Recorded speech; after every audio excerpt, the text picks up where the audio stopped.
بسم الله الرحمن الرحيم.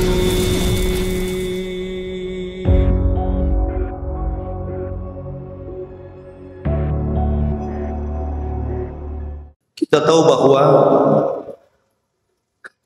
di antara cucu-cucu Nabi sallallahu alaihi wasallam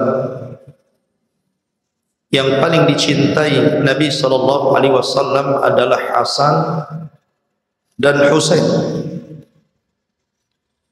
Sampai cintanya Nabi sallallahu alaihi wasallam kepada keduanya, Nabi sallallahu alaihi wasallam sampai terfitnah dengan Hasan dan Husain ini.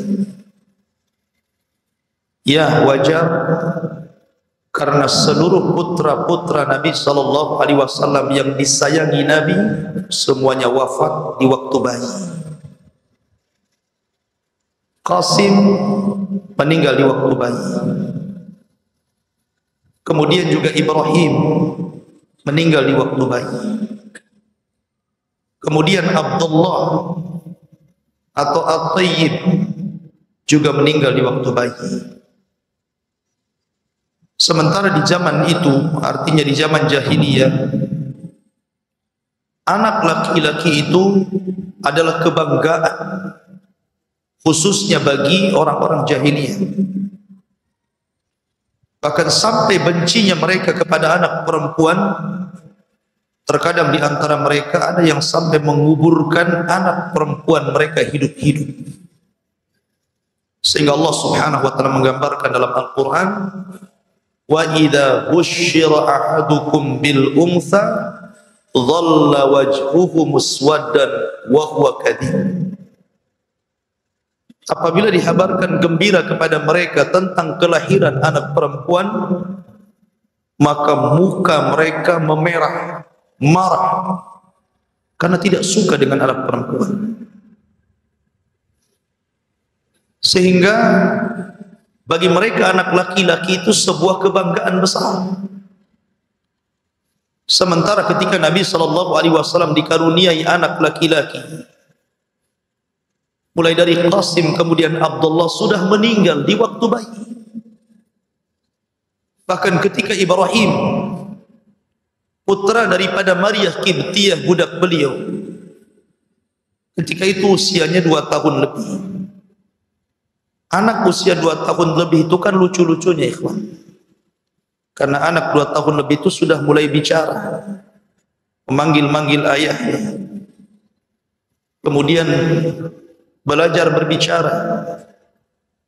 Terkadang orang tua secapek apapun pekerjaan di luar rumah, kemudian pulang dan melihat anaknya yang lucu-lucunya, terkadang hilang capeknya.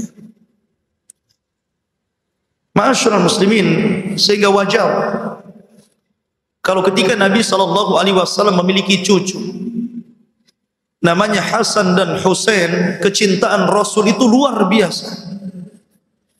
Dan itu bisa kita saksikan pada hari ini, di mana kakek ataupun nenek itu lebih sayang kepada cucunya dibandingkan orang tuanya. Walaupun terkadang kakek nenek ini sayangnya menyesatkan biasanya, memanjakan bukan mendidik, kebanyakan. Itulah yang dirasakan Nabi SAW, seorang kakek sangat cinta dengan Hasan dan Husain karena beliau tidak punya anak laki-laki. Sehingga suatu ketika Nabi SAW pernah berkhutbah, tiba-tiba Hasan dan Husain itu lari ke sana kemari, anak kecil.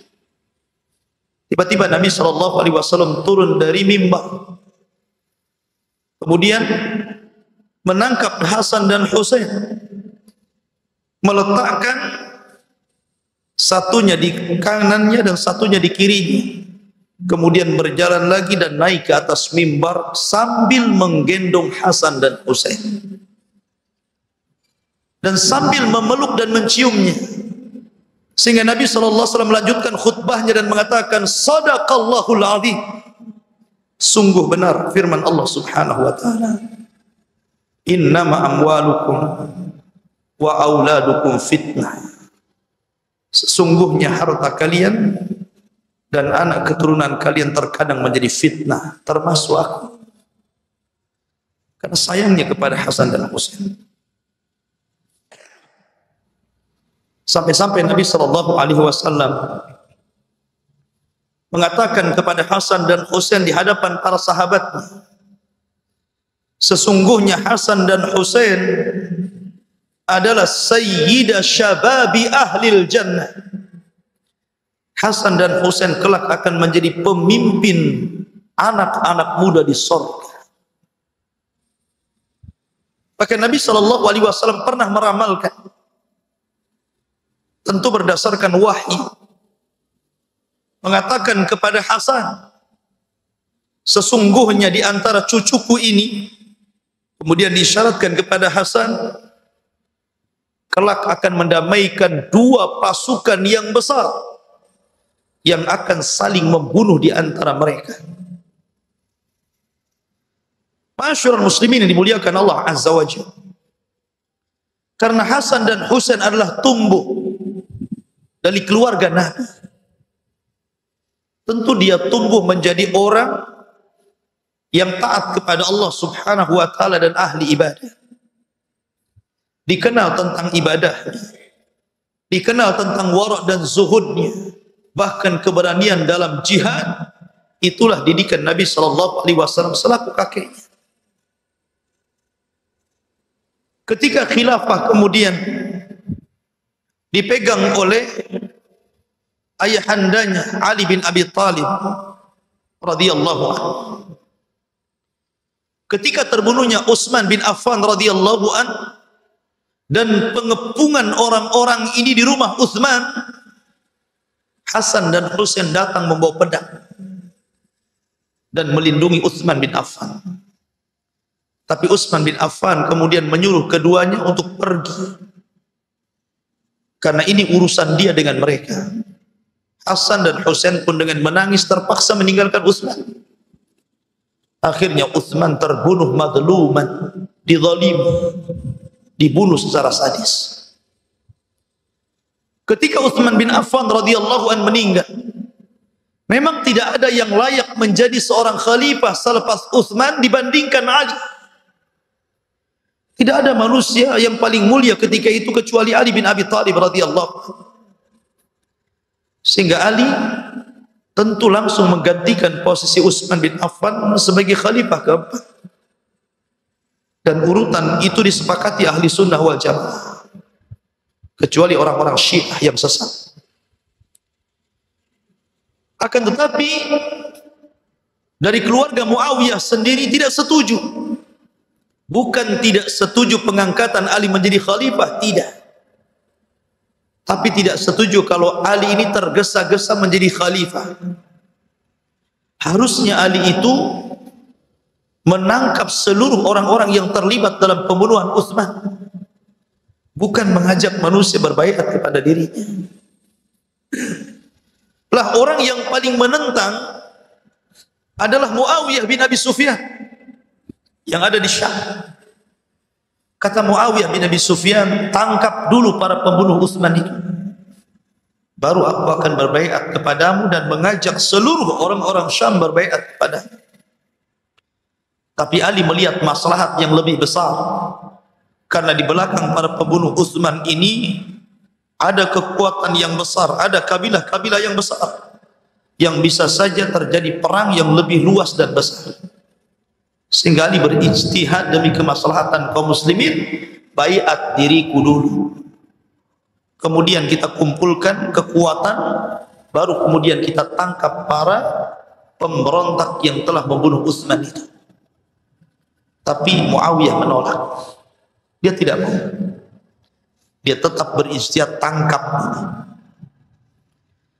Maka kemudian Ali pun diangkat menjadi khalifah oleh kaum muslimin kecuali penduduk Syam. Mereka tidak mau berbaiat kepada Ali. Dari sinilah kemudian Ali akhirnya ingin mendekati Muawiyah dan penduduk Syam dengan cara apa? Memindahkan ibu kota Madinah ke Kufah, ke Basrah, ke daerah Syam, agar dekat dengan orang-orang Syam, supaya bisa mendekati mereka. Tetapi tujuan Ali radhiyallahu an berbeda dengan kehendak Allah Subhanahu wa taala. Justru kemudian Ali malah berselisih dengan Muawiyah yang berakhir dengan perang besar yang sejarah mencatatnya sebagai perang sipil. Banyak korban jatuh di sini dari antara sahabat-sahabat Nabi sallallahu alaihi wasallam. Secara akidah ahli sunnah, tentu Ali berada di atas kebenaran dibandingkan Muawiyah bin Abi Sufyan. Dari mana kita tahu bahwa Ali itu berada di atas kebenaran? Dari sabda Nabi sallallahu alaihi wasallam kepada Ammar ibn Yasir. Ketika Ammar bin Yasir sedang membangun Masjid Nabawi, dia membawa bata-bata untuk membangun masjid itu lebih di antara para sahabat, karena Ammar itu kuat orangnya. Ketika Nabi SAW melihat Ammar membawa bata lebih di tangannya, Rasul mengatakan, "Ya Ammar, waihak, sataqtuluka fi'atun baghiyah." Celaka engkau wahai Ammar, kelak engkau akan dibunuh oleh kaum pemberontak. Maka sabda Nabi SAW ini menjadi sebuah kenyataan. Ketika Ali radhiyallahu an berperang bersama Muawiyah, rupanya Ammar terbunuh di sini. Dan Ammar itu masuk pada kubu Ali radhiyallahu an. Kata Nabi sallallahu alaihi wasallam, "Ya Ammar, engkau akan dibunuh oleh kaum pemberontak." Dari sini menunjukkan bahwa Ali di pihak yang benar dan Muawiyah itu pemberontak. Makanya ketika Ali radhiyallahu an ditanya tentang sikapnya terhadap Muawiyah, apa kata Ali? "Hum ikhwanuna baghau alaina." Mereka adalah saudara-saudara kita, namun mereka kaum yang memberontak. Ali masih menganggap mereka saudara dalam Islam. Sehingga ketika berperang bersama para pemberontak, tentu akan beda perlakuannya dengan perang melawan orang-orang kafir. Karena para pemberontak itu masih kaum muslimin. Sehingga ketika terjadi kekalahan atau mengalahkan mereka, tidak boleh kita merampas harta perangnya. Tidak boleh kita menjadikan wanita-wanitanya budak. Tidak boleh kemudian kita membunuh orang-orang itu. Kalau seandainya mereka sudah terluka dan tidak berdaya. Karena mereka masih kaum muslimin. Cuman mereka memberontak. Ma'asyiral muslimin, akhirnya sampai kepada kisah munculnya Khawarij yang tidak rela perdamaian Ali dengan Muawiyah, berakhir dengan pembunuhan Ali di tangan Abdurrahman ibn Mulzam, seorang tokoh Khawarij. Membunuh berkeyakinan berpahala. Bayangkan, membunuh Ali dan berkeyakinan di balik pembunuhan Ali ini ada pahala yang besar. Itulah orang-orang Khawarij, para pembenci keluarga Nabi sallallahu alaihi wasallam. Ketika Ali radhiyallahu anhu meninggal di tangan Abdurrahman bin Mulzam inilah, maka secara otomatis Hasan diangkat menjadi khalifah sepeninggal Ali radhiyallahu anhu bapaknya. Dan Hasan berkuasa tidak lama, hanya 6 bulan. Karena ketika Hasan ini dibaiat, muncul pergerakan yang pernah terjadi di zaman bapaknya, di mana kubu Muawiyah yang ada di Syam bangkit lagi.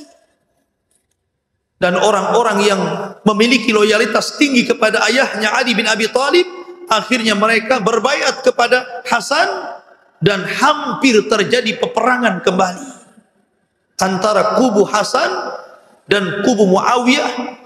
Sudah berhadap-hadapan, perang seperti yang pernah dilakukan dan terjadi di zaman ayahnya Ali bin Abi Thalib. Melihat gelagat seperti ini, Hasan tidak mau ada yang tertumpah darah. Akhirnya Hasan kemudian datang kepada Muawiyah bin Abi Sufyan, menyerahkan kekuasaannya dan mengatakan, ya Muawiyah, sebaiknya anda yang menjadi raja dan biarlah kami jadi rakyatnya, tapi jangan ada pertumpahan darah di sini. Sadaqan Nabi sallallahu alaihi wasallam, benar apa yang disabdakan Rasul. Oh, di antara cucuku ada yang akan mendamaikan dua kekuatan besar yang akan saling membunuh di antara keduanya. Dialah Hasan ibnu Ali. Mendamaikan kekuasaan sehingga tahun perdamaian, tahun tersebut disebut tahun perdamaian. Maka karena Hasan sudah menyerahkan kekuasaan kepada Muawiyah dan dia berbaiat langsung kepada Muawiyah, Hasan tidak pernah keluar dari baiat Muawiyah. Bahkan ketika Muawiyah mengembangkan sayap kekuasaan kaum muslimin sampai ke daratan Afrika, bahkan di masa Muawiyah ketika kaum muslimin mengirim pasukan untuk melawan Konstantinopel, Hasan ikut terlibat dalam peperangan. Hasan terlibat dalam pasukan dan juga Husain di bawah pasukan Muawiyah bin Abi Sufyan ketika memerangi Konstantinopel itu. Artinya Hasan tidak keluar dari baiat Muawiyah. Dan Muawiyah bukan khalifah, tapi Muawiyah itu raja. Raja pertama dalam Islam, karena khalifah nubuah itu hanya 30 tahun dan diakhiri dengan kepemimpinan Hasan bin Ali. Selebihnya menjadi sebuah kerajaan. Dan raja pertama adalah penulis wahyu Rasul, Muawiyah bin Abi Sufyan. Ma'asyiral muslimin yang dimuliakan Allah Azza wa Jalla, terjadi khilaf para ulama tentang kematian Hasan bin Ali ini. Ada yang mengatakan bahwa dia diracun. Meninggalnya Hasan itu karena diracun. Adapun ada riwayat yang mengatakan bahwa yang meracunnya adalah Ja'dah, seorang wanita yang diiming-imingi oleh Yazid akan dinikahi dengan syarat meracuni Hasan ibnu Ali, kemudian dilakukan oleh wanita itu dan akhirnya Hasan terbunuh. Ini riwayat ini enggak benar. Riwayat ini tidak benar. Tapi riwayat yang sahih tidak diketahui siapa yang menuangkan racun itu. Dan ada juga yang berpendapat bahwa Hasan itu mati secara wajar layaknya manusia meninggal. Mungkin dengan cara sakit ataupun dengan cara musibah, tapi tidak diracun. Intinya ulama khilaf tentang kematian Hasan. Ma'asyiral muslimin yang dimuliakan Allah Azza wa Jalla, ketika Muawiyah bin Abi Sufyan meninggal dunia, kemudian Muawiyah mewasiatkan kepada anaknya Yazid bin Muawiyah untuk menjadi pemimpin sepeninggalnya. Tentu ini kesalahan Muawiyah. Bagaimanapun asal mencari pemimpin bagi kaum muslimin bukan seperti itu. Tapi diserahkan ke Dewan Syura. Ke Dewan Syura diserahkan kepada pakar-pakar. Biar mereka yang memilih siapa yang layak menggantikan untuk menjadi pemimpin kaum muslimin sepeninggal Muawiyah. Bukan Muawiyah memberikan kepada Yazid putranya. Tapi Muawiyah berijtihad bahwa Yazid layak untuk menjadi pemimpin sepeninggalnya. Padahal hukum asal itu diserahkan kepada Dewan Syura. Dan Dewan Syura melihat bahwa banyak orang-orang yang jauh lebih hebat, jauh lebih mulia dibandingkan Yazid, putra Muawiyah. Di antaranya adalah Abdullah bin Zubair, kemudian juga Abdullah bin Umar. Bahkan Husain sendiri adalah orang yang paling layak menggantikan Muawiyah. Karena tidak ada orang yang lebih mulia melebihi Husain kala itu. Tapi karena Muawiyah sudah mewasiatkan kepemimpinan kepada Yazid, maka orang-orang hanya bisa gigit jari melihat Husain tidak dibaiat dan menjadi khalifah. Disinilah permulaan fitnah terjadi. Ma'asyiral muslimin yang dimuliakan Allah Subhanahu wa taala. Ketika Yazid ibn Muawiyah, antum tahu Muawiyah tidak punya anak kecuali satu, Yazid bin Muawiyah. Alasan mandulnya Muawiyah dan tidak punya anak kecuali Yazid, karena setelah punya anak Yazid, dia ditusuk oleh orang Khawarij. Tusukannya kemudian mengakibatkan kemandulannya, karena dokter mengatakan engkau tidak punya anak lagi. Akhirnya kemudian dia pun tidak punya anak kecuali satu, Yazid bin Muawiyah. Setelah kemudian Muawiyah bin Abi Sufyan menyerahkan kekuasaan, mewasiatkan kekuasaannya kepada Yazid, banyak kaum muslimin yang tidak setuju.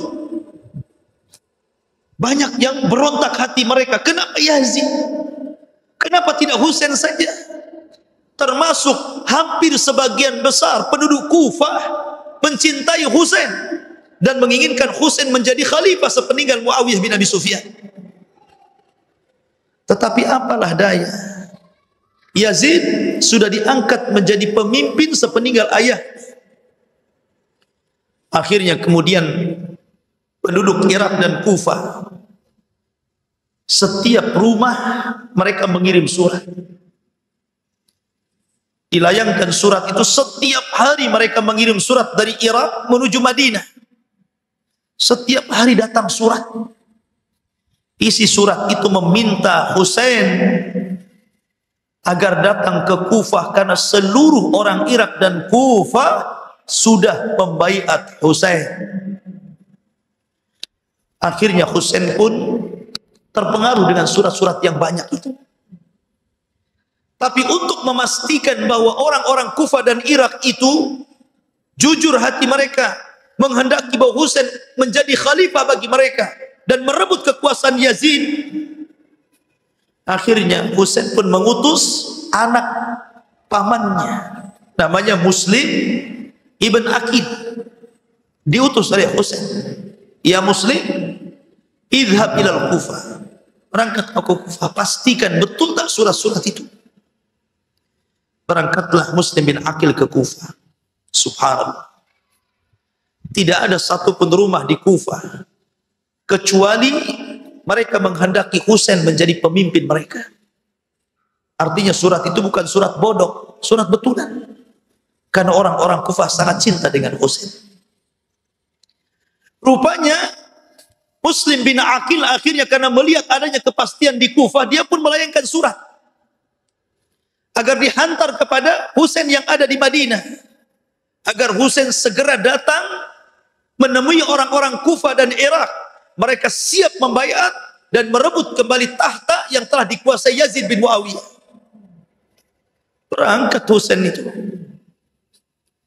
Namun sebelum Husain sampai di Kufah, rupanya Yazid bin Muawiyah mendengar gelagat adanya pemberontakan di Kufah itu. Diutuslah orang kepercayaannya, namanya Ubaidillah ibn Ziyad. Orang yang zalim, orang yang jahat, orang yang fasik. Diutus Ubaidillah ibn Ziyad ini untuk mengawasi Kufah. Berangkat Ubaidillah ibn Ziyad ke Kufah. Rupanya benar bahwa orang-orang Kufah siap berbaiat kepada Husain. Pulanglah kemudian Ubaidillah ibn Ziyad melaporkan kepada Yazid. Akhirnya kemudian Yazid mempercayakan Ubaidillah ibn Ziyad ini untuk melindungi Kufah agar jangan sampai mereka lepas baiatnya dari Yazid. Jangan sampai mereka memberontak. Dibawanya pasukan yang besar. Kemudian rupanya di Kufah tiba-tiba Muslim bin Aqil menyemangati orang-orang Kufah untuk melawan. Bangkitlah 4.000 anak-anak muda Kufah dipimpin Muslim bin Aqil hendak melawan tentara Abu Ubaidillah ibn Ziyad, utusan Yazid bin Muawiyah. Melihat orang-orang Kufah bangkit, akhirnya mundurlah pasukan Ubaidillah ibn Ziyad dan melaporkan kepada Yazid, kemudian bersiasat lain. Yang tadinya Yazid mengirim pasukan, sekarang tidak, mengirim harta yang banyak. Akhirnya harta itu dibagi-bagikan kepada seluruh penduduk Kufah. tidak ada satupun rumah-rumah di Kufah melainkan mendapatkan harta yang banyak asal jangan mereka membaiat Husain. Subhanallah. Orang-orang Irak dari dulu itu kaumun ghudur. Orang yang suka berkhianat. Awalnya mereka cinta kepada Husain untuk dibaiat dan menjadi khalifah mereka. Kemudian menumbangkan kekhilafan Yazid, sekarang berbalik karena harta. Memang harta itu fitnah yang luar biasa, kata Rasul. Setiap umat itu punya fitnah, dan fitnah umatku ini harta, kata Rasul. Langsung berbalik dikasih uang. Ya. Kayak perpolitikan di zaman sekarang ya. Ada namanya serangan pajar. Tahu serangan pajar? Sekali diserang, berubah itu dukungan. Masyarakat muslimin yang dimuliakan Allah Subhanahu wa ta'ala. Akhirnya dari 4.000 pasukan yang dipimpin Muslim bin Aqil mulai berkurang sampai sisanya 600 orang. Dapat harta lagi, kemudian berkurang 500 orang, berkurang 400 orang, berkurang 300 orang, sampai dari 4.000 tersisa 3 orang yang siap membaiat Husain. Bayangkan, gara-gara harta bisa dari 4.000 jadi 3 orang.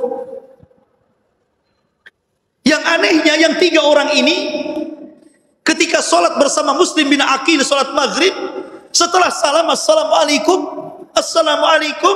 ketika lihat ke belakang yang 3 orang pun sudah lari, sudah mengikuti yang 4.000 karena diiming-imingi harta yang banyak oleh Yazid bin Muawiyah. Karena Syam ketika itu daerah kaya. Lihat. Dan cara-cara seperti ini juga dipakai orang sekarang. Itu cara yang paling ampuh kan? Bagi-bagi sembako. Ya. Atas nama bantuan. Masyarakat muslimin yang dimuliakan Allah Subhanahu wa ta'ala. Ya. Maka ketika Muslim bin Aqil tinggal sendirian, Ubaidillah ibn Ziyad sangat bahagia karena berhasil taktik politik. Maka Muslim bin Aqil pun ditangkap. Namun sebelum ditangkap dia menulis surat kepada Husain agar jangan dilanjutkan perjalanan pulang balik ke Madinah. Orang-orang Kufah sudah berkhianat. Kemudian setelah menulis surat itu, Muslim bin Aqil pun dibunuh dengan cara yang sadis oleh Ubaidillah ibn Ziyad. Sementara surat yang dilayangkan agar Husain balik ke Madinah ini tidak sampai kepada Husain. Sementara surat yang pertama agar Husain datang ke Kufah sudah dibaca Husain. Maka Husain pun dengan bahagia menyiapkan pasukan yang secukupnya dengan membawa 70 orang. Sebagiannya adalah keluarga Nabi di bawahnya, istri-istrinya. Kemudian anak-anak, keponakan-keponakan dibawa semuanya. Anak perempuan, laki-laki, Husain dan keluarga besar Nabi SAW dibawa oleh Husain dengan hanya dikawal 30 pasukan saja.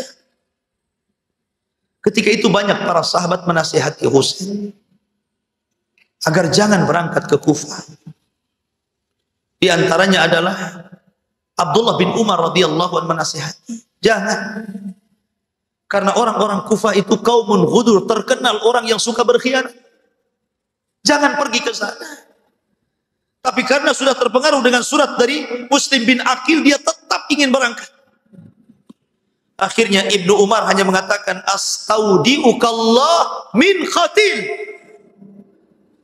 Kalau engkau tetap berangkat wahai Husain, aku hanya bisa menitipkan dirimu kepada Allah agar Allah melindungi dari para pembunuh.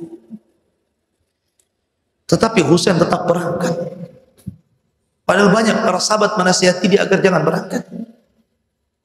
Berangkatlah Husain sebanyak 70 orang menuju Kufah. Mendengar Husain berangkat ke Kufah, terdengar oleh Yazid, ini bahaya. Kalau seandainya Husain ini sampai ke Kufah, tentu orang-orang Kufah yang sudah disogok dengan duit dan harta itu bisa berbalik itu. Karena orang-orang Kufah itu hati mereka kepada Husain. Takut dengan kedatangan Husain ke Kufah, maka Yazid mengutus lagi Ubaidillah ibn Ziyad, tapi bukan untuk membunuhnya, hanya untuk menghalau. Jangan sampai ke Kufah, balik lagi ke Madinah. Tapi perintah Yazid kepada Ubaidillah ibn Ziyad ini tidak didengar oleh Ubaidillah. Dia punya kebijakan sendiri yang tidak sama dengan kebijakannya dengan Yazid. Makanya ketika terbunuhnya Husain, Yazid hanya mengatakan, kalaulah aku ketika itu posisiku berada di situ, tentu aku tidak akan membunuh Husain. Bahkan sempat melaknat para pembunuhnya. Cuman kesalahannya Yazid tidak menghukum pembunuhnya itu. Ma'asyiral muslimin yang dimuliakan Allah Subhanahu wa taala. Maka Husain pun berangkat. Ketika itu Ubaidillah ibn Ziyad mengutus 5.000 pasukan. Anda bisa bayangkan 5.000 pasukan melawan 70 orang.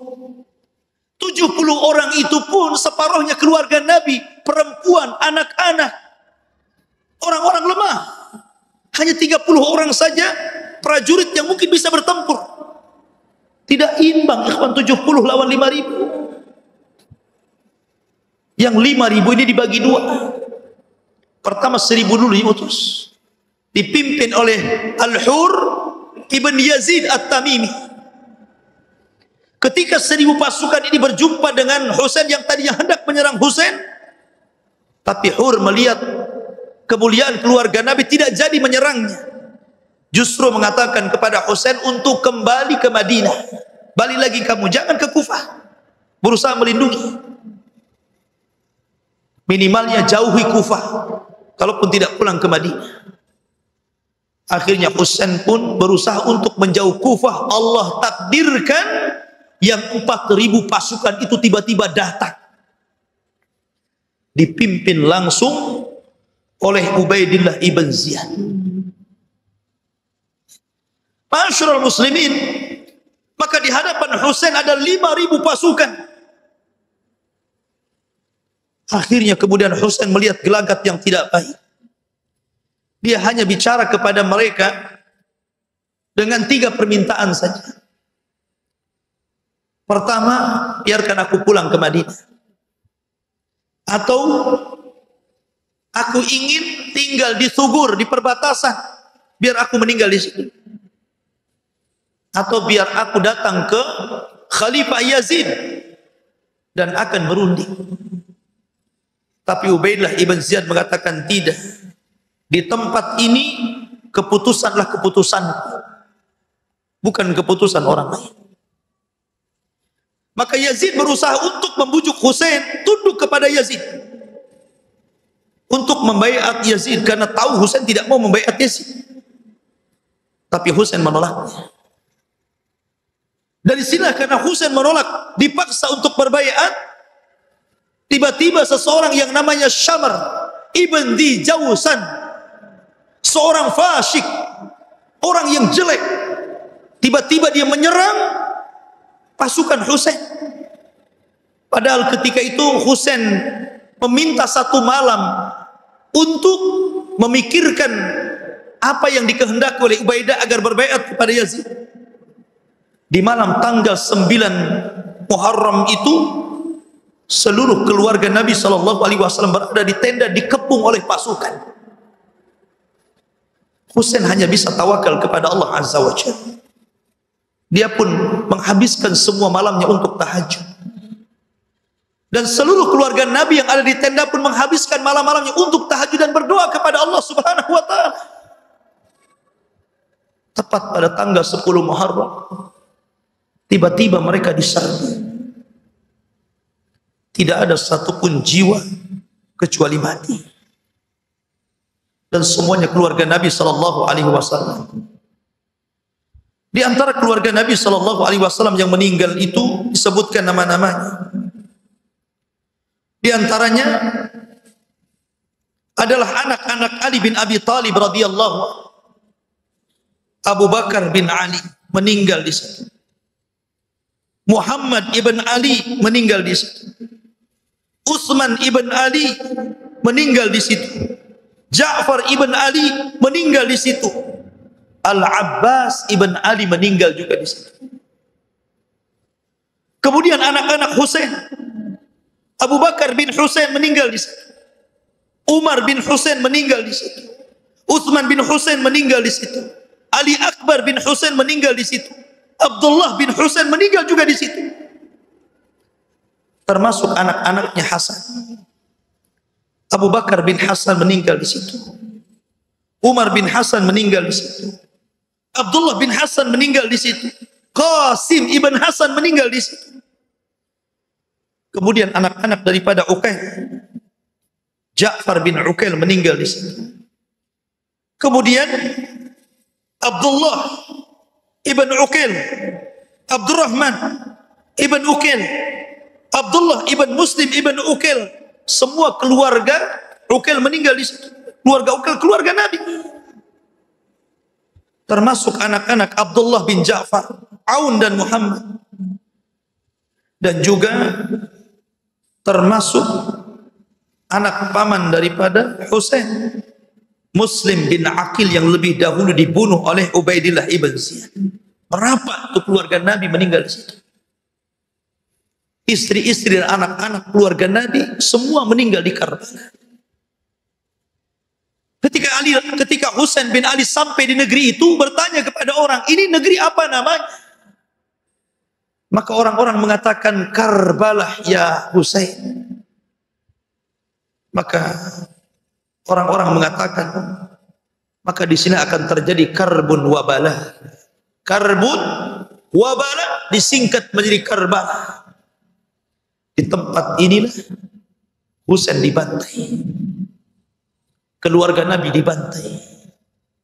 Seluruh cucu cicit Nabi SAW dibantai. Masyarul muslimin yang dimuliakan Allah Subhanahu wa ta'ala. Dan yang lebih menyedihkan adalah kepala Husain dipisahkan dari badan. Kemudian kepala itu dibawa ke hadapan Ubaidillah ibn Ziyad.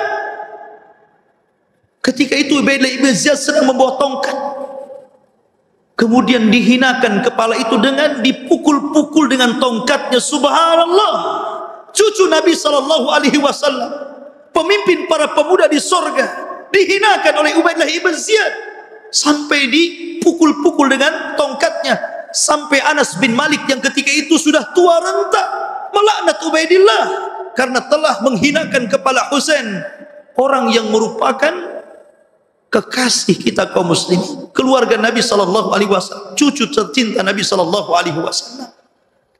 Tapi apalah daya Anas bin Malik yang sudah tua, hanya bisa melaknat dan mendoakan buruk kepada Ubaidillah ibn Ziyad. Masyarul muslimin yang dimuliakan Allah. Tapi Yazid ketika mendengar ini, dia marah.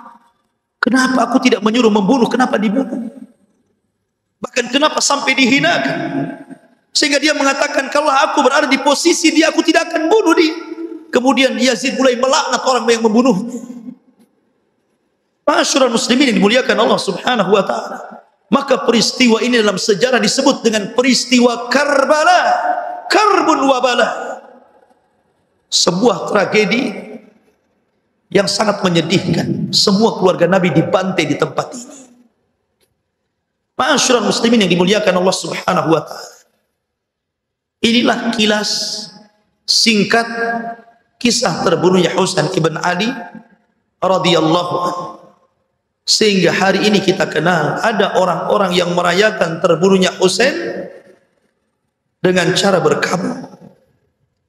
Di antara mereka ada yang memukul-mukul badan, terkadang membawa tombak, terkadang membawa besi, terkadang membawa pisau golok pedang, kemudian memukul-mukulkan ke badannya sehingga darah mengalir di mana-mana. Dan mereka berkeyakinan bahwa apa yang mereka rasakan tidak seperti Husain ketika disiksa dan dipenggal dan dibunuh secara zalim. Mereka lah orang-orang Syiah Rafidhah, Syiah Iran. Akan tetapi tentu ajaran seperti ini bukan ajaran Islam.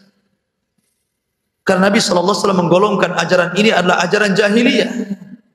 Kata Nabi SAW, arba'un min umuril jahiliyati la yatrukuhun. 4 perkara dari perkara jahiliyah yang tidak mungkin orang bisa meninggalkannya. Salah satunya an-niyahatu 'alal mayyit, meratap kepada orang yang meninggal. Tidak boleh Husain diratap seperti itu. Karena kita dilarang meratap kepada orang mati. Karena yakinlah bahwa Husain mati syahid. Kita cinta dengan Husain. Karena Nabi SAW menjamin orang yang mencintai Husain berarti dia telah mencintai Rasulullah SAW. Dan kita cinta kepada Husain. Tidak sebagaimana prasangka orang-orang Syiah kepada kita, menuduh bahwa kita ini para pembenci Ahlul Bait. Demi Allah, kita tidak pernah benci Ahlul Bait dan kita sayang dengan keluarga Nabi. Sehingga setiap kita salat kita selalu menyebut-nyebut keluarga Nabi. Allahumma salli ala Muhammad wa ala ali Muhammad. Wa ala ali Muhammad artinya keluarga Nabi. Dan kita juga tidak seperti orang-orang Khawarij yang membunuh Ali bin Abi Thalib. Mereka senang dengan terbunuhnya keluarga Nabi. Dan mereka sebagian besar dari Bani Umayyah. Mereka bersenang-senang membuat acara makan-makan besar karena mereka melihat terbunuhnya Husain sebuah keberhasilan. Sehingga mereka merayakan dengan gembira ria. Maka kita tidak boleh. Dia keluarga Nabi, dia cucu Nabi, dia adalah pemimpin kita di sorga. Macam mana kalian ridho dengan terbunuhnya Husain, kemudian bergembira makan-makan di bulan yang harusnya kita sedih dan mendoakan Husain? Masyaallah muslimin, maka sikap kita ya ikhwan, kita tidak boleh merayakan 2 perkara ini. Baik ikut Syiah Rafidhah yang merayakan dengan cara berkabung memukul-mukul sampai berdarah-darah, ataupun seperti orang-orang Nawasib dan Khawarij yang mereka justru makan-makan bergembira ria dengan terbunuhnya keluarga Nabi SAW. Iyadan billah. Kita ahli sunnah tidak sebagaimana Syiah dan tidak sebagaimana Khawarij. Kita kutuk Khawarij dan kita pun sedih dengan kematian Husain, tapi bukan seperti anda yang melakukan wahai Syiah. Tidak seperti itu. Karena itu bukan ajaran Islam yang diajarkan Nabi kepada kita. Salah satu dari keturunan Nabi sallallahu alaihi wasallam, orang yang dikenal dengan Zainul Abidin karena banyaknya ibadah dan waraknya, dan namanya sangat masyhur sekali, Zainul Abidin Ali ibn Husain ibn Ali ibn Abi Thalib radhiyallahu anhu. Ma'asyiral muslimin yang dimuliakan Allah Subhanahu wa taala. Alhamdulillah, di pagi yang cerah ini salawat dan salam kita haturkan kepada Nabi kita, Nabi besar Muhammad sallallahu alaihi wasallam. Kita tahu bahwa Nabi sallallahu alaihi wasallam dari 11 istrinya hanya 1 istri yang melahirkan keturunan Nabi sallallahu alaihi wasallam adalah Khadijah.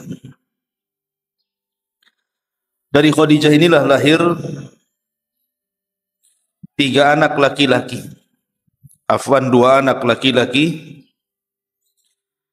dan 4 anak perempuan. Pertama Qasim dan juga Abdullah, kemudian Zainab, Ummu Kulsum, Ruqayyah dan juga Fatimah. Kemudian dari budaknya 1 namanya Ibrahim dari Maria Qibtiyah. Seluruh putra-putra Nabi sallallahu alaihi wasallam meninggal dunia. Artinya bahwa dari jalur laki-laki tidak ada keturunan Nabi sallallahu alaihi wasallam kecuali meninggal dunia. Adapun dari jalur perempuan, pertama Zainab. Zainab menikah dengan Abul As ibn Rabi. kemudian punya anak 2. Anak yang pertama Abdullah meninggal sejak kecil. Kemudian anak yang kedua namanya Umamah. Umamah ini menikah dengan Ali bin Abi Thalib setelah meninggalnya Fatimah, tapi tidak punya keturunan. Artinya nasab Zainab sampai di sini. Tidak ada keturunan. Kemudian yang kedua Ruqayyah. Sebelumnya Ruqayyah menikah dengan salah satu putra Abu Lahab. Namanya Utbah. Tapi belum digauli, kemudian dicerai. Kemudian menikah dengan Utsman tapi tidak punya anak. Dari sini kita tahu Ruqayyah tidak punya keturunan. Kemudian yang ketiga Ummu Kulsum, yang sebelumnya menikah dengan Utaibah, putra Abu Lahab. Sama, sebelum digauli diceraikan. Kemudian menikah dengan Utsman bin Affan radhiyallahu an, punya anak 2, laki-laki dan perempuan, tapi dua-duanya meninggal. Dari sini kita tahu Ummu Kulsum terputus nasabnya. Tinggal satu Fatimah. Lah Fatimah ini ketika menikah dengan Ali radhiyallahu an punya anak 4. Hasan, Husain, Zainab dan Ummu Kulsum. Adapun Ummu Kulsum menikah dengan Umar bin Khattab radhiyallahu an. Punya 2 anak laki-laki tapi dua-duanya meninggal. Ini dari jalur Ummu Kulsum. Kemudian yang kedua Zainab. Zainab menikah dengan Abdullah ibn Ja'far, tetapi tidak punya keturunan sama sekali. Kemudian Hasan dan Husain. Barulah dari Hasan dan Husain, dari sinilah keturunan Nabi SAW. Maka siapapun yang mengaku bahwa dia adalah dzurriyyah Nabi SAW, maka dia harus keturunan 2 manusia ini. Kalau enggak Hasan, Husain. Karena dari putra-putra putri-putri Ali radhiyallahu an tidak ada yang tidak punya keturunan, ataupun dari jalur yang lainnya semua terputus. Ma'asyiral muslimin yang dimuliakan Allah Azza wa Jalla. Pertama Hasan. Hasan ini punya istri banyak. Pertama istrinya Ummu Kulsum bintu Fadl ibn Abbas. Yang kedua Haulah bintu Mangzur. Yang ketiga Ja'dah bintul Ash'ash. Yang keempat Ummu Ishaq ibn Talha. Yang kelima Aisyah. Yang keenam Ummu Bashir. Yang ketujuh Hindun bintu Abdurrahman bin Abi Bakar. Dan dia memiliki 4 budak. Berarti 7 istri dan 4 budak. 7 istri itu maksudnya bukan 7-7-nya dikumpulkan, tidak. Ya, mungkin meninggal salah satunya kemudian menikah lagi, atau diceraikan salah satunya kemudian menikah lagi. Dan dalam Islam selain Nabi SAW tidak boleh lebih dari 4. Walaupun itu Hasan. Adapun Husain juga banyak istrinya. Yang pertama namanya Lailah bintu Abi Murrah As-Saqafi. Yang kedua Rabbab bintu Imri'il Qaisi. Yang ketiga Ummu Ishaq bintu Talha. Kemudian yang keempat Sulafah. Kemudian yang kelima Syahrabanu. Kemudian yang keenam Asma. Kemudian setelahnya memiliki Ummul Walad, banyak budaknya yang di bawah kekuasaan Husain. Artinya Hasan dan Husain ini memang terkenal banyak istrinya dan banyak budaknya. Kalau ingin mencontoh Hasan dan Husain ya harus banyak istri. Ma'asyiral muslimin yang dimuliakan Allah Azza wa Jalla. Adapun anak-anaknya, dari Hasan ini terlahir putra dan putri yang banyak. Di antaranya lahir dari Hasan, Hasan namanya. Anaknya Hasan juga. kemudian Fatimah, kemudian Zaid, kemudian Ummul Hasan, kemudian Ummul Husain, kemudian Qasim, Abdullah, Abdurrahman, Ummu Salamah, kemudian Ummu Abdillah, kemudian Amr, Talha, dan Abu Bakar. Ya. Artinya bahwa anaknya juga banyak. Kemudian keturunan Husain, di antara anak-anaknya adalah Ali Akbar, kemudian Ali As-Sajjad. Ini yang kita akan bahas. Ya, Ali As-Sajjad atau dikenal dengan Zainul Abidin. Kemudian Ali Al-Asghar, kemudian Ja'far, Fatimah, Sakinah, Ruqayyah, Haulah, Safiyah. Itu anak-anaknya Husain. Yang kita akan bahas pada pagi hari ini adalah anak nomor 2 dari Husain, yakni Ali As-Sajjad. Karena banyak sujud disebut Sajjad, ya.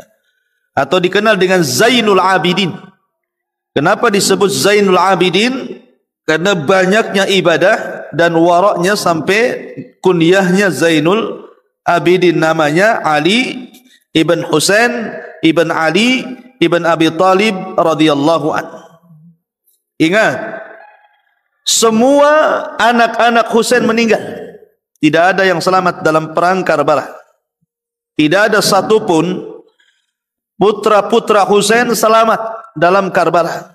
Semua mati, dibantai oleh orang-orang yang berkhianat di Kufah. Dan tragedinya disebut Karbala. Bahkan Husain pun meninggal di penggal lehernya, dipisahkan antara kepala dan badannya, sehingga menjadi khilaf dari kalangan Syiah, kepalanya Husain ada di mana sampai hari ini. Ada yang mengatakan di Mesir, ada yang mengatakan di Madinah, ada yang mengatakan di Syam. Tapi dalam peristiwa Karbala itu tidak ada yang selamat keluarga Husain. Semua meninggal. Subhanallah. Allah hendak membiarkan keturunan nabinya masih hidup. Yang tidak dibunuh adalah Ali ibn Husain. Karena ketika itu usia masih 3 tahun, masih kecil, masih bayi, sehingga tidak dibunuh. Itulah yang tersisa dari keturunan Ali radhiyallahu an lewat jalur Husain. Hanya Ali ibn Husain tidak dibunuh dan tetap hidup. Dari situlah keturunan Nabi sallallahu alaihi wasallam. Maka siapapun yang mengaku keturunan Husain, maka jalurnya cuma satu, dari Ali As-Sajjad atau dikenal dengan Zainul Abidin, Ali ibn Husain ibn Ali ibn Abi Talib radhiyallahu anhu. Tidak boleh dari ngaku yang lainnya, karena semua anak-anaknya meninggal dunia. Ma'asyiral muslimin yang dimuliakan Allah Azza wa Jalla, yang kita hendak ceritakanlah sosok yang luar biasa. Orang Arab mengatakan tashabbahu illam yakun mislahum fa inna tashabbuhu bil kirami falahu. Contohlah mereka orang-orang mulia walaupun tidak seperti mereka, karena mencontoh mereka itu sebuah kemuliaan. Namanya adalah Ali bin Husain ibn Ali ibn Abi Talib. Ali ibn Husain ibn Ali ibn Abi Talib, atau mulaqab bi Zainil Abidin. Laqabnya Zainul Abidin, kunyahnya Abul Hasan. Kunyahnya Abul Hasan. Wulida yaum, dilahirkan pada hari kelima di bulan Sya'ban tahun 38 Hijriah di Madinah Nabi sallallahu alaihi wasallam, dan wafat pada tanggal 25 Muharram pada tahun 95 Hijriah. Dan dia adalah salah satu imam yang keempat dalam madhab Syiah. Kalau kita melihat madhab Syiah, maka Syiah itu ada namanya kelompok Syiah Imamiyah. Syiah yang menerapkan 12 imam, yang menurut mereka ucapannya sama dengan Nabi Maksum. Kalau sudah yang ngomong 12 imam, maka sama dengan Nabi. Salah satunya adalah Zainul Abidin, salah satu imam yang 12 yang ditetapkan orang Syiah. Maka kita katakan, ya dia keturunan Nabi. Tapi jangan kemudian disamakan dengan Nabi, ucapannya ma'sum. Ya. Maka di sini masyarul muslimin terlampau hulu orang-orang Syiah terhadap Zainul Abidin. Zainul Abidin dikatakan Imam Malik rahimahullahu taala disebut Zainul Abidin li kathrati ibadatihi wa waraihi. Kenapa disebut Zainul Abidin? Orang yang suka beribadah, abidin. Maka kata Imam Malik li kathrati ibadatihi, karena banyaknya ibadah, wa waraihi, dan waraknya. Kemudian Sufyan ibn Uyainah mengatakan ma ra'aitu Hashimiyan afdal min Zainil Abidin wala afqa minhu. Aku tidak mengenal keturunan Hashim, maksudnya Bani Hashim, yang lebih afdal dibandingkan Zainul Abidin, dan tidak pula lebih faqih dibandingkan dia. Dan Imam Syafi'i mengatakan afqahu ahli Madinah, tidak ada orang yang lebih faqih, lebih kuat hafalan fikihnya, cerdasnya, melebihi Zainul Abidin. Masyarul muslimin yang dimuliakan Allah Azza wa Jalla. Adapun ibunya, ikhwan, bahwa di zaman Umar bin Khattab, Umar itu kan menyerang Persia. Ketika menyerang Persia, banyak wanita-wanita Persia tertawan. Ada 3 wanita Persia, semuanya cantik, tertawan. Kemudian diambil oleh 3 sahabat. Pertama diambil oleh Husain ibn Ali. Husain ibn Ali bin Abi Thalib. Yang kedua diambil oleh Abdullah ibn Umar. Kemudian yang ketiga diambil oleh Muhammad bin Abi Bakar As-Siddiq radhiyallahu anhu. Lah dari keturunan Husain dengan budak Persia ini lahir Zainul Abidin. Jadi ibunya budak. Ibunya budak, ya, tetapi bapaknya adalah keturunan Nabi SAW, Ali, Husain ibn Ali. Ya, ibunya budak, lahirlah Ali bin Husain atau dikenal dengan Zainul Abidin yang kita kaji. Kemudian dari Abdullah bin Umar dengan pernikahan dengan budak tersebut lahir Salim. Salim Maula Ibnu Umar. Kemudian dari keturunan Muhammad bin Abi Bakar lahir Qasim. Tiga-tiganya menjadi ahli fikih Madinah. Tiga-tiganya nih, ya. Baik Ali ibn Husain atau dikenal dengan Zainul Abidin, atau Salim Maula Ibnu Umar, ataupun Qasim Maula Muhammad bin Abi Bakar, semua menjadi ulama fikih kondang Madinah. Tiga-tiganya jadi rujukan para ulama di zaman itu. Ya, terkadang nasab itu tidak menjadi sebuah kebanggaan, walaupun ibundanya budak, tawanan, akan tetapi anak-anaknya menjadi ulama besar. Salah satunya apa? Zainul Abidin, Ali ibn Husain ibn Ali ibn Abi Thalib. Imam Zuhri mengatakan, ma ra'aitu qariban qat min Ali bin Husain, ma ra'aitu ma ra'aitu qariban qat min Ali bin Husain min al-hifdhi wal fiqh. Kata Imam Zuhri, aku tidak melihat yang bisa mendekati seperti Ali bin Husain dalam hafalan dan fikihnya, karena dia afqahu ahli Madinah. Kata Imam Syafi'i, orang yang paling fakihnya kota Madinah. Subhanallah, Zainul Abidin itu ushtuhira bi sadaqati sir, dikenal karena sedekah yang tidak tampak. Jadi selama Zainul Abidin itu hidup, 100 orang miskin Madinah itu ditanggung dia sampai dia wafat. 100, bayangkan loh, 100 orang miskin Madinah selama dia hidup. Jadi umpamanya kalau sekarang ada program 600.000 gitu ya per bulan, ya mudah-mudahan benar gitu ya. Jadi setiap bulan sudah ada tuh, pas buka pintu udah ada amplop isinya 600 gitu ya. Udah ada berasnya, ada telurnya, ada apanya gitu ya. Pokoknya setiap sudah habis nih satu rumah orang miskin itu, nanti buka pintu saja sudah siap tuh. Jadi tidak pernah keluar orang miskin ini. 100 orang miskin seperti itu. Anehnya, orang-orang itu mencela Ali bin Husain. Orang-orang yang disumbang ini mencela Ali bin Husain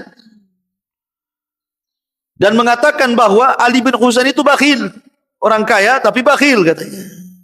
Mereka tidak paham bahwa Ali bin Husain atau Zainul Abidin setiap malam mengangkat gandum, kemudian meletakkan di pintu-pintu orang fakir miskin sampai dia wafat. Makanya ketika dia wafat, di hari wafat, tidak ada lagi orang-orang miskin mendapatkan jatah makanan. Kata penduduk Madinah, ma faqadna sadaqata sirri illa ba'da wafat Ali ibn Husain ibn Ali ibn Abi Talib radhiyallahu anhu. Sungguh kami kehilangan sedekah sir setelah meninggalnya Ali bin Husain. Mereka menyesal, ya kan? Begitulah caranya orang bersedekah. Diam-diam. Ya. Diam-diam artinya betul-betul ikhlas karena Allah Subhanahu wa taala. Karena banyak orang yang bersedekah itu, ingat sering saya katakan, sedekah itu bisa gagal gara-gara 4 penyakit. Gara-gara 4 penyakit orang bersedekah itu tidak berpahala. Pertama, riya. Sudah jelas riya. Yang kedua, sum'ah. Yang ketiga, azan. Ya. Kemudian yang keempat, alman. Nah, ini 4 penyakit sedekah. Pertama, riya, ma'ruf lah riya. Baik riya terang-terangan atau riya kepancing bahasa saya. Ya. Kemudian yang kedua, sum'ah. Karena ingin didengar, sedap kalau orang lain mendengar.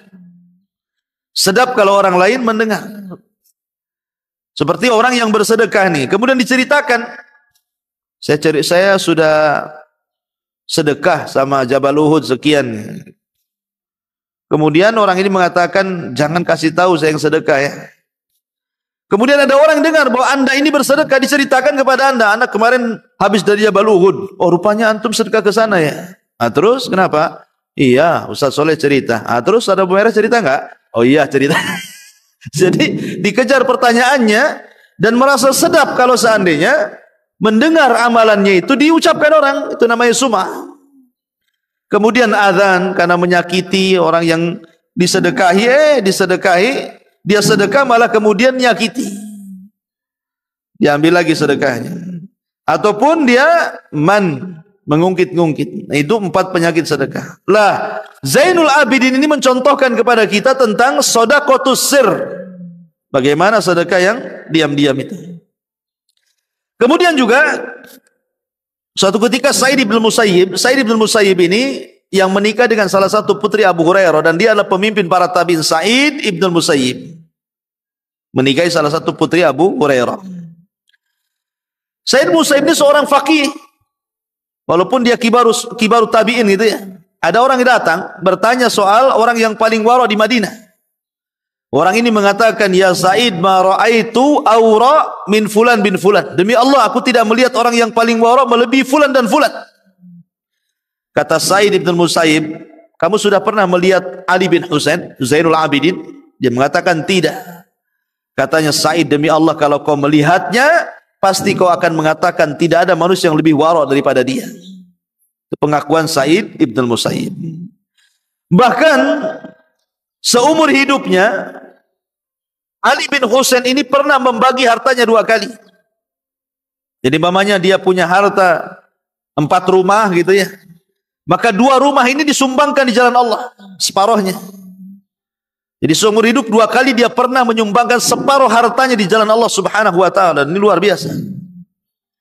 Kemudian juga ketika dia mendengar hadis Abu Hurairah tentang fadilah memerdekakan budak, maka dia langsung datang kepada salah satu budaknya dan mengatakan, a'taqtu haliwajillah, sudah kumerdekakan kau di jalan Allah Subhanahu wa taala. Sekali dengar hadis Nabi SAW tentang orang yang merdekakan budak akan dibebaskan dari api neraka, maka dia datang kepada budaknya dan mengatakan, anta khurrun liwajillah, kamu bebas karena Allah, sana pergi. Bahkan suatu ketika ikhwatu fiddin, ada kisah suatu ketika Muhammad ibn Usamah bin Zaid masuk kepada Hasan bin Ali bin Husain dan dilihatnya dia sedang menangis. Afwan, suatu ketika dibaliknya Ali bin Husain masuk ke rumah Muhammad bin Usama bin Zaid. Muhammad anaknya Usama bin Zaid. Usama bin Zaid anaknya Zaid bin Harithah. Zaid bin Harithah itu anak angkatnya Nabi. Ya, Nabi punya anak angkat namanya Zaid bin Harithah. Zaid bin Harithah punya anak namanya Usama bin Zaid. Usama bin Zaid punya anak namanya Muhammad ibn Usama. Dia sakit. Datanglah Ali bin Husain Zainal Abidin ini menjenguk. Kemudian dia menangis. Kata Ali bin Husain, "Wa ma yubkik?" Ada apa kau menangis? Ya kan? Maka katanya Muhammad bin Usama bin Zaid mengatakan, "Li dainun mi'atu alfi dinar." Aku menangis karena takut mati sementara aku punya hutang tanggungan sama orang 100.000 dinar. Banyak 100.000 dinar ya. Katanya apa, Ali bin Husain, sudah, tenanglah dirimu, aku yang akan melunasi hutang-hutang. Wah, kita enak nih kalau orang punya kawan kayak gini. Amatilah, nanti aku yang lunasi, katanya. Ya kan? Seperti itulah Ali ibn Husain. Lah suatu ketika Ali bin Husain ini memerintahkan jariyahnya, memerintahkan salah satu budak perempuan untuk menuangkan teko dan ketika berwudu gitu ya. Jadi tekonya di atas, dia wudu. Tekonya jatuh pula, kena pula kepalanya. Ya. Jadi dia sedang berwudu jongkok gini ya. Kemudian tekonya kan dicucurkan dari atas tuh. Tekonya jatuh, kena kepalanya, kemudian luka. Ketika itu Ali bin Husain manusiawi, ikhwan. Marahlah, ya kan? Cemana kayak sengaja pula teko itu dijatuhkan. Akhirnya ketika mau marah, tiba-tiba budak jariyahnya membacakan ayat Al-Quran, wal kadhiminal ghaidh. Di antara ciri-ciri orang yang beriman itu, wahai Tuhan, adalah orang yang menyembunyikan kemarahan. Langsung diam. Ya. Ketika diam, kemudian budaknya membaca lagi, wal afina anin nas. Ciri orang yang beriman adalah memaafkan manusia. Kata Ali bin Husain, ya sudahlah, afautuka, aku maafkan kamu. Kemudian budak ini membacakan ayat lagi, wallahu yuhibbul muhsinin. Dan Allah suka dengan orang-orang yang baik. Kalau begitu, a'taqtuki fisabilillah. Kalau gitu aku merdekakan kamu, pergi sana. Kayak gini, budak ini ya, awalnya marah, dibacakan ayat. Kalau antum yang dibacakan ayat kayak gini tetaplah marah kan. Kurang ajar kamu. Sudah salah berdalil pula kan, begitu maksud kayak gitu. Kalau kita ya, salah berdalil pula kau. Ini betul-betul sudah salah jariyah itu. Dia baca ayat langsung masuk. Oh iya, salah saya. Ya kan saya wal kadhiminal ghaidh. Saya maaf saya tadi lagi marah. Tidak cukup wal afina anin nas, ya sudah saya maafkan katanya. Wallahu yuhibbul muhsinin, sudah aku merdekakan kamu katanya. Lihat. Ya, begitulah apa? Ali ibn Husain ibn Ali radhiyallahu anhu. Kemudian suatu ketika dia berada di majelisnya Salim Maula atau Aslam Maula Umar Ibnul Khattab radhiyallahu an, dan dia seorang budak. Jadi Umar itu punya budak namanya Aslam. Cerdas orangnya, memahami agama yang luar biasa, pakar Quran. Lah, Ali bin Husain ini salah satu gurunya adalah budaknya Ibnu Umar, budaknya Umar bin Khattab. Jadi selalu datang ke budaknya Umar bin Khattab namanya Aslam belajar. Orang-orang pun mencela, gimana kamu ini belajar sama budak? Kamu kan keturunan Nabi, kamu ahlul bait, kamu orang mulia, masa kamu belajar sama budak? Katanya kan. Maka jawabannya dia mengatakan, al mar'u yajlis hina yantafi'u wala ubali. Jawaban Ali bin Husain, al mar'u yajlis hina yantafi'. Orang itu duduk karena mengambil manfaat. Kalau orang ini nggak ada manfaatnya, ngapain saya duduk di sini? Saya nggak peduli mau budak mau merdeka. Kalau dia tidak ada manfaat bagi saya, aku tinggalkan. Tapi karena orang ini punya manfaat untuk saya, makanya aku duduk di sini. Menunjukkan apa? Tawadhu. Kemudian juga datang seseorang laki-laki mencela. Orang ini tiba-tiba mencela Ali bin Husain. Ya macam-macam.